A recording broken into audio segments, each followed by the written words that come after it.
Hello friends, welcome to my channel English wise learning. I am Pratibha. अपने इस channel पर मैं आपको इंग्लिश के कुछ बहुत ही useful phrases, phrasal verb, idioms, proverbs जैसे कुछ और भी इंपॉर्टेंट चीजों के बारे में बताऊंगी, जिसका यूज करके आप अपने इंग्लिश को और भी इम्प्रेसिव बना सकते हैं। तो चलिए वीडियो स्टार्ट करते हैं। आज हम पढ़ेंगे still waters run deep proverb के बारे में। स्टिल वाटर्स रन डीप एक इंग्लिश प्रोवर्ब है।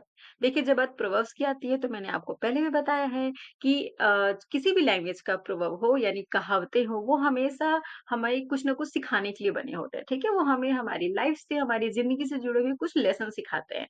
जैसे कि ये जो प्रोवर्ब है, स्टिल वाटर्स रन डीप, मतलब इसका अगर हिंदी में ट्रांसलेट करूं तो इसका मीनिंग कुछ ऐसा होगा कि शांत पानी गहरा होता है या फिर गहरा बहता है, ऐसे आप इसकी मीनिंग को समझ सकते हैं। तो यहाँ पे एक्चुअली वाटर्स के बारे में बात नहीं हो रही, पानी के बारे में बात नहीं हो रही, यहाँ पे इंसान के बारे में बात हो रही है, ठीक है?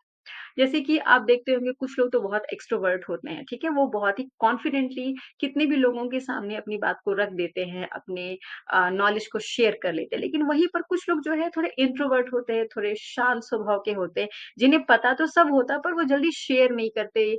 जब तक उनसे लोग कई बार पूछे ना, वो अपने शेयर नहीं करते, बताते नहीं हैं।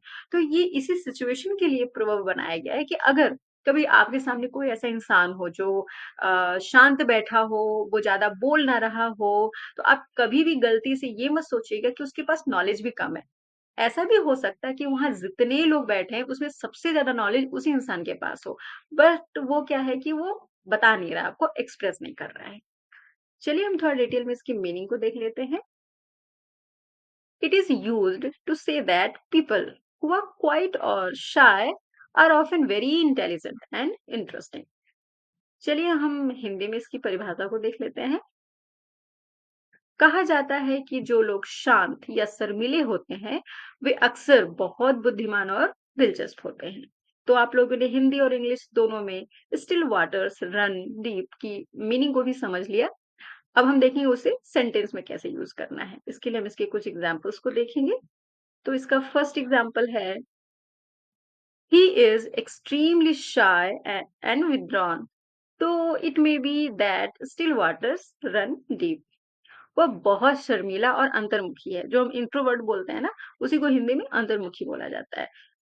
वह बहुत शर्मीला और अंतर्मुखी है, हालांकि हो सकता है कि शांत पानी बहुत गहरा हो। चलिए हम उसका एक और एग्जाम्पल देखते हैं। इसका सेकंड एग्जाम्पल है, she did not talk to me that day and I knew that something is wrong, still waters run deep.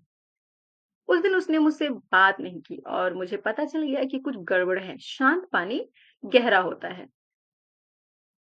इस वीडियो में आप लोगों ने still waters run deep proverb की मीनिंग को भी समझ लिया और उसे सेंटेंस में कैसे यूज करना है ये भी आप लोगों ने देख लिया। तो इंग्लिश बोलते समय इस प्रोवर्ब का जरूर यूज कीजिए और अपनी इंग्लिश को और भी इम्प्रेसिव बनाइए। Thank you for watching. Please like, subscribe and hit the bell icon. Thank you.